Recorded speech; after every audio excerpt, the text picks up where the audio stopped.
கூட்டணி வேண்டாம். அந்த டெசிஷனில் நாம் கிளியராக இருக்கணும். ஓகே சார், மேலிடம் சொல்கிற பிளான்னு நான் எப்போவுமே உங்ககிட்ட சொல்லிட்டு தான் இருக்கேன். நீங்களும் அதுக்கேற்ற மாதிரி கரெக்டாக போயிட்டுருக்கீங்க. ஆமாம் சார், அவங்க சொன்ன மாதிரி 5 தொகுதிகளில் மட்டும்தான் நம்ம ஜெயிப்போம். 5 இல்லடா ஃப்ராடு ஜானு, 2 எம்எல்ஏ மட்டும் தான் நம்மளை ஜெயிக்க வைக்கிறதா சொல்லியிருக்காங்க. ஒன்றுனா இன்னொன்று ஆதவ். ஆமா தலைவரே, மற்ற தொகுதியில வேட்பாளரை மட்டும் போட்டு ஓட்டு கேட்க போகாதீங்கன்னு சொல்லிடுவோம். மேலிடத்துக்கு நம்ம வழியை விட்டுருவோம்.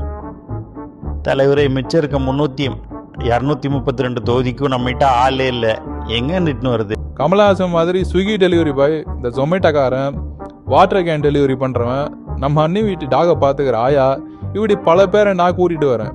எங்கள் மாமனார் காசு தானே மயிரா போச்சு. எலெக்ஷன் முடிஞ்சதும் டான் பிக்சர்ஸ் தயாரிப்பில் த்ரிஷாவில் நான் நயன்தாரா பார்ட் 2 சைன் பண்ணியிருக்கேன். செம்ம கில்மான படம்.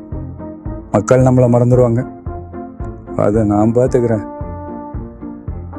ஸோ நண்பாஸ் அண்ட் நண்பீஸ், வர எலெக்ஷனில் 234 தொகுதியிலையும் நம்ம தனியாக நிற்கிறோம். எலெக்ஷன் முடிஞ்சதுக்கப்புறம் நட்ட ரோட்டில் கமல் மாதிரி நிற்கிறோம்.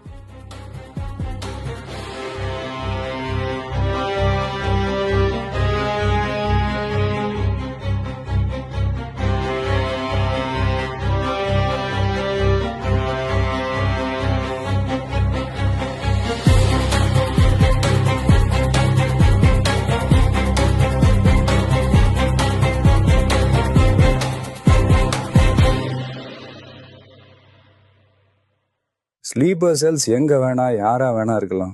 எத்தனை முகமூடிக்கு பின்னாடி வேணாலும் ஒளிஞ்சிட்டு இருக்கலாம்.